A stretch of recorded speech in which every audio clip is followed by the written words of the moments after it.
Assalamualaikum and welcome back to the science class. So today we are going to learn chapter number 12, motion and measurement of distances.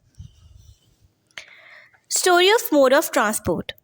In early time, people would walk from one place to another. They would carry goods like food item on their back. With time, human beings domesticated animals and used animals like cow, donkeys, horses, ox, bulls, buffaloes, and elephants to carry loads.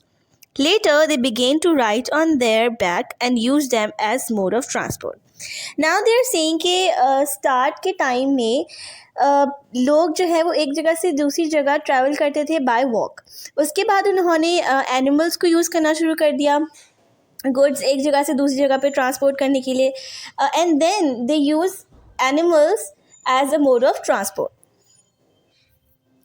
To travel through water routes, human beings initially tied up logs of wood and floated them in water.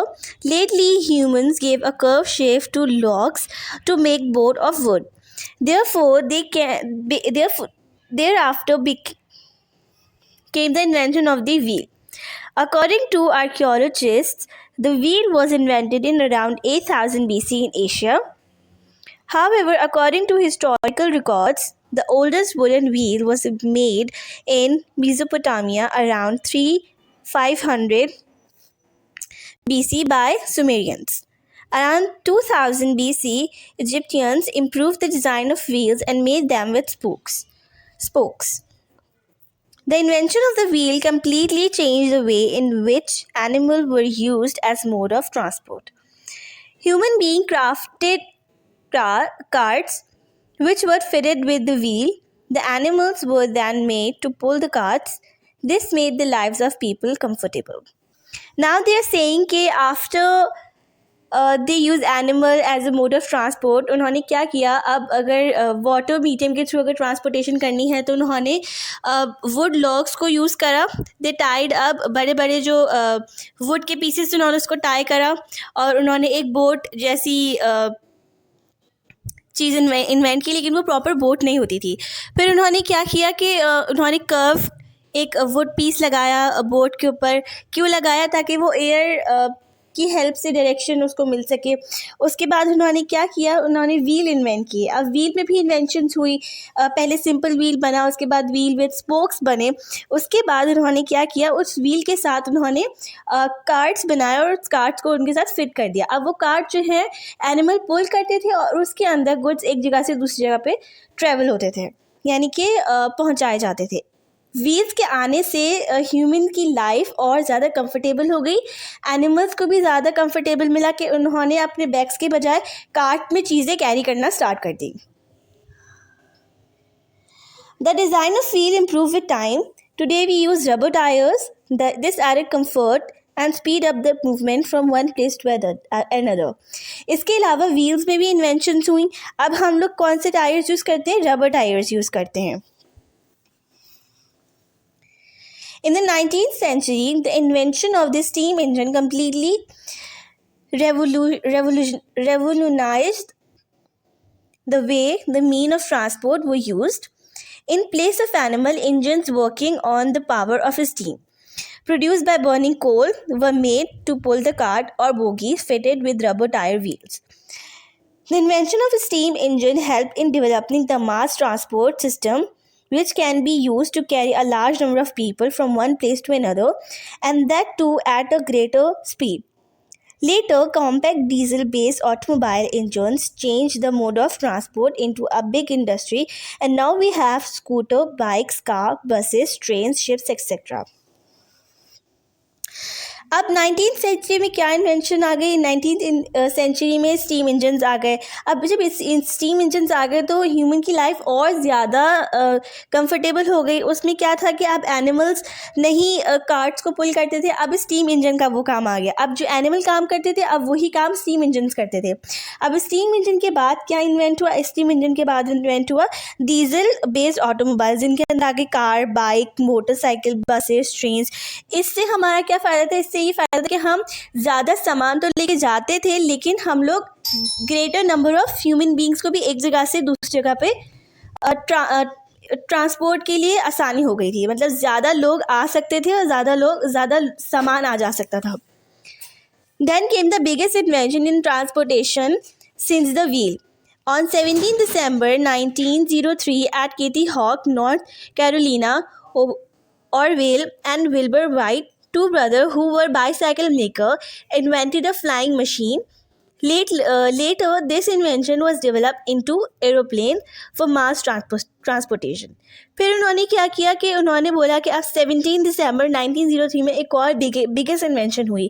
अब वो क्या थी, दो भाइयों ने जो कि bicycle maker थे, उन्होंने एक और चीज़ इन्वेंट की जो कि थी एरोप्लेन. अब एरोप्लेन में भी फर्दर इन्वेंशंस हुई, रिवोल्यूशन आया. वो क्या आई, वो ये आई कि later this invention was developed into aeroplanes for mass transportation. Further technological development led us to not only aeroplanes but also super fast trains, metro trains, monorails, supersonic aeroplanes, spacecraft, rocket etcetera. अब उन्होंने बोला कि aeroplane के बाद भी हमारे पास technology में और इन्वेंशंस आती रही और आ रही हैं. अब वो कौन कौन सी हैं, उनमें उन डेवलपमेंट्स में क्या क्या आ गई, मेट्रो ट्रेन्स आ गई, मोनोरेल्स आ गई, सुपर फास्ट ट्रेन्स आ गई. ठीक है. फिर then came the historic day on 16 July 1969 when American astronaut Neil Armstrong became the first man to set foot on the moon. Therefore, human beings starting from the invention of wheel have reached the moon. अब उन्होंने बोला कि अब wheel से start होते होते invention कहाँ तक पहुँच गई, मून तक. मतलब पहले कि उन्होंने एनिमल्स को as a mode of transportation use किया, उसके बाद उन्होंने व्हील इन्वेंट किया. अब व्हील में भी इन्वेंशंस हुई, उसके बाद व्हील बने हमारे पास रबर टायर्स के, उसके बाद हमारे पास इन्वेंशन आई स्टीम इंजन की, उसके बाद हमारे पास और रिवोल्यूशन आया किसका, डीजल बेस्ड ऑटोमोबाइल्स का, जिसके अंदर हमारे पास कार्स आ गई, मोटर बाइक्स आ गई, रेल्स आ गई. उसके बाद इन्वेंशन हुई किस चीज़ की, एरोप्लेन की. अब एरोप्लेन में भी मज़ीद और टेक्नोलॉजी आती रही, उसमें हमारे पास आगे मतलब फास्टेस्ट मोड ऑफ ट्रांसपोर्टेशन आ गए हमारे पास, जिसमें अगर सुपरसोनिक ट्रेन्स आ गई, मेट्रो ट्रेन्स आ गई, मोनोरेल्स आ गई. मतलब अब वो ये बता रहे हैं कि कहाँ से स्टार्ट किया ह्यूमन बीइंग्स ने, एनिमल से, और कहाँ तक पहुँच गए इन्वेंशंस होते होते और रिवोल्यूशन करते करते मून तक पहुँच गए. Now, human beings are trying to reach the other planet. In this direction, our spacecraft had already succeeded in sending a small wheeled vehicle to the surface of Mars. It has collected samples of its soil. You know that we use various modes of transport to go from one place to another. For example, you may be using one of these modes of transport to travel from your home to school and back to home. Foot, bicycle, rickshaw, scooter, vans and buses. अब ये बोले कि हम अपनी daily life में बहुत सारे ऐसे मोड ऑफ ट्रांसपोर्टेशन यूज़ करते हैं जो कि जिनके अंदर कौन कौन सा आ जाता है, फुट आ जाता है, मतलब बाय वॉक हम आते जाते हैं, मार्केट्स हो गया, स्कूल हो गया, ऑफिस हो गया, घर हो गया. बाईसाइकिल्स के थ्रू हम आज ट्रांसपोर्ट कर सकते हैं, रिक्शाज हैं, स्कूटर हैं, वैन्स एंड बसेस हैं.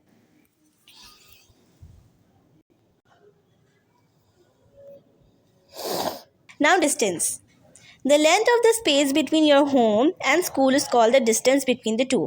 अब आपके घर और आपके स्कूल के बीच का जितना भी फासला होगा उसको हम क्या कहेंगे, distance. Similarly, the separation between two walls of the room indicates the distance between the walls. In general, the length of the space between any two places or thing is known as distance between them. मतलब in short के दो चीज़ों के दरमियान या दो places के दरमियान का जितना भी फासला है, कितना दूर है, कितना नज़दीक है, उस चीज़ को हम क्या कहेंगे, डिस्टेंस कहेंगे. Now you can think of the distance between two objects or things and can classify them as very small, small, large और very large.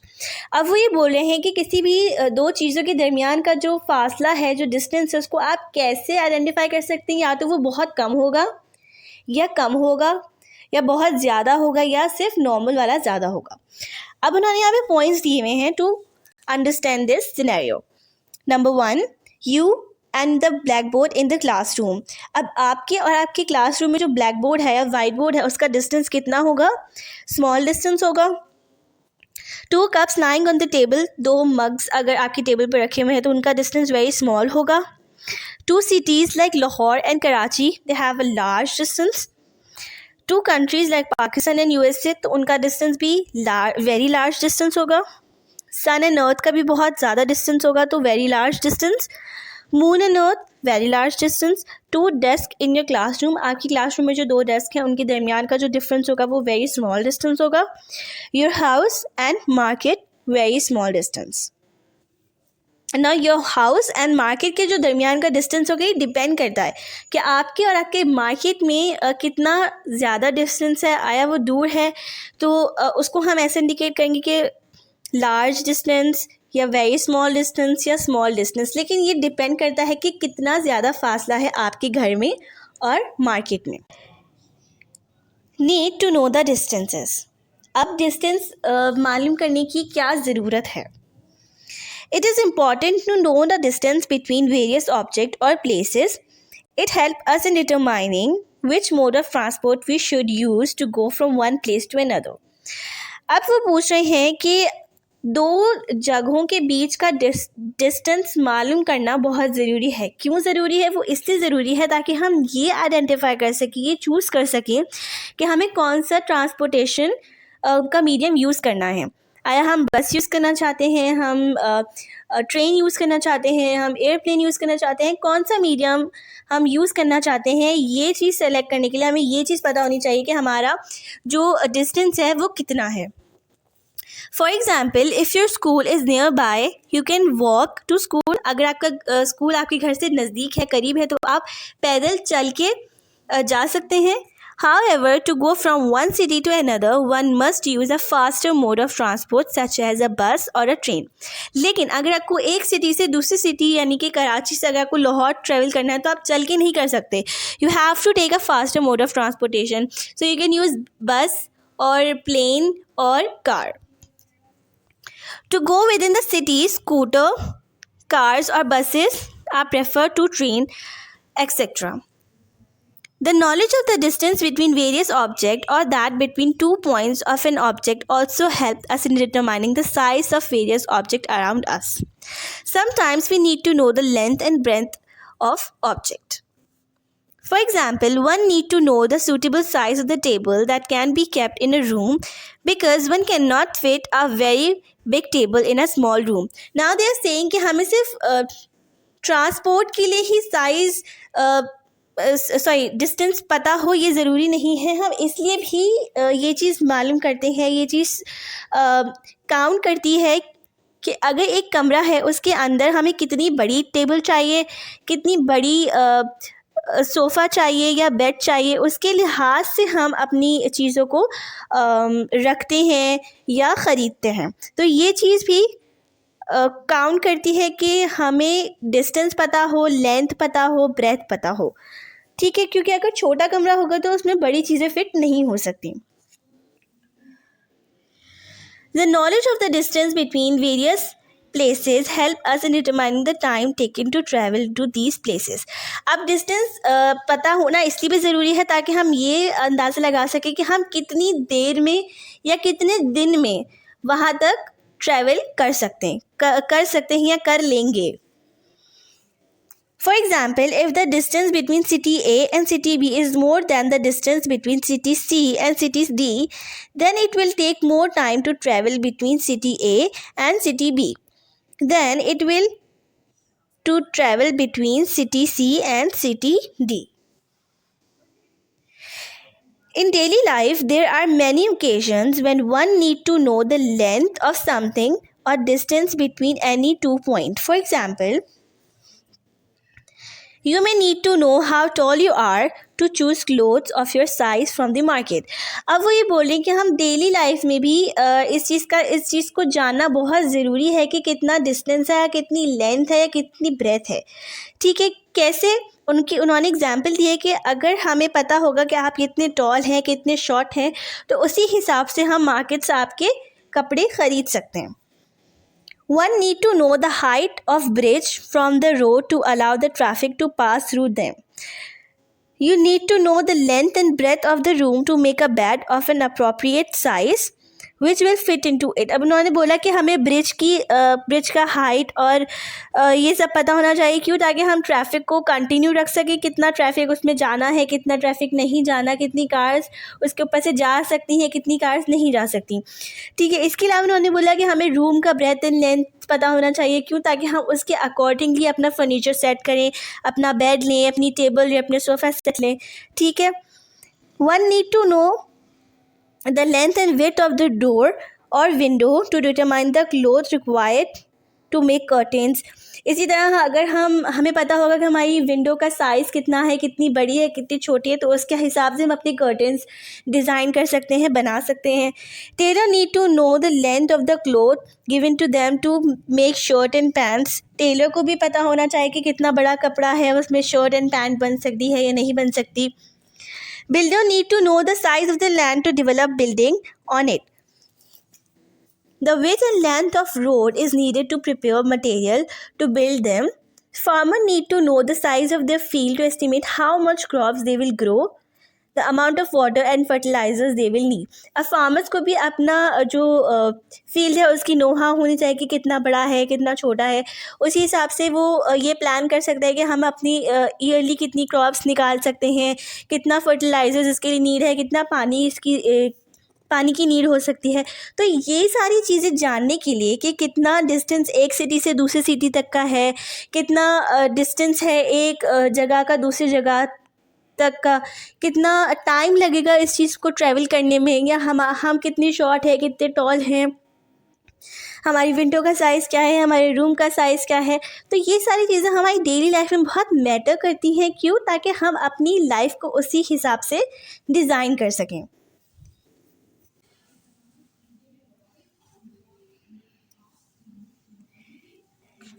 Measurement of distance or length. To know the distance between two objects, we have to measure the distance. अब वो बोल रहे हैं कि दो चीज़ों के दरमियान की जितना फासला है उसको मेजर करने के लिए सबसे जो पहले हमें काम करना है वो ये है कि मेजर करना है कि कितना डिस्टेंस है। अगर हमें मालूम करना है तो सबसे पहले काम हमें ये करना है कि हमें उस जगह के दरमियान के डिस्टेंस को मेजर करना है। Measurement is a scientific method to determine the value of quantity. In our daily life, we might have to measure these quantities: length, mass, time, and temperature. In this chapter, we will learn the measurement of length. Suppose you have to carry the table inside a room. How will you determine that the width of the table is smaller than that of the door? अब वही बोलेंगे, आप suppose करेंगे अगर आपको एक table है, आपको रूम के अंदर लेके जाना है, तो आप कैसे मेजर करेंगे कि आपकी टेबल का साइज़ डोर के साइज़ से छोटा है। One method is to determine the width of the table and that of the door using your hand span. आप अपने हैंड की मदद से काम कर सकते हैं कि वो जो टेबल है उसका विड्थ स्मॉलर है डोर के विड्थ से। पहले आप टेबल को काम करेंगे एंड देन आप डोर की विड्थ को काम करेंगे। This is a method of measuring of length which people have been using since ancient times.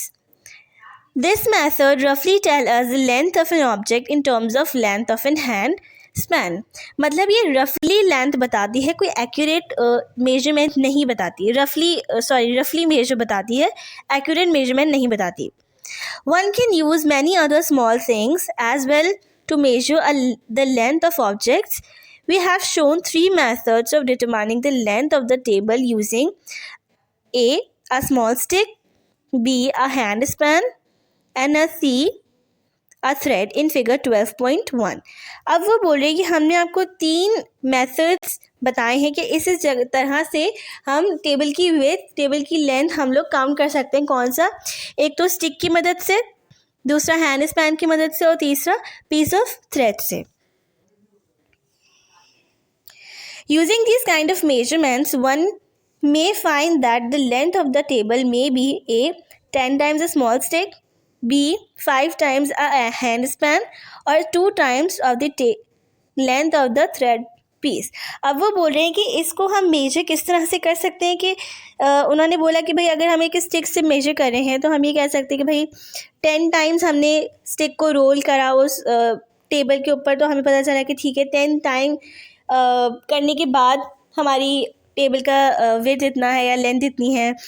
हम लोगों ने इतने हैंड स्पेंस करने के बाद हमें पता चला ठीक है हमारी जो टेबल का जो मेजर है या लेंथ है वो इतनी है, या फिर इतनी दफ़ा हम लोगों ने अपने स्ट्रिंग को प्लेस किया तो हमें अंदाज़ा हुआ कि हमारी टेबल का लेंथ और विड्थ इतना है।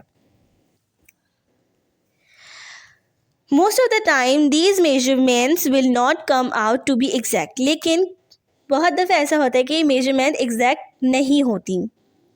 Multiple of the length of these objects, thus these types of measurements do not provide an accurate or correct estimate of the length of the table.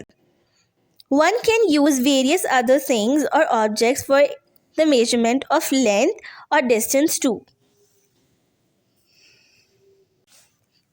For example, the length of a ball field over that a street can be measured in terms of footsteps, arm length, or some yardstick.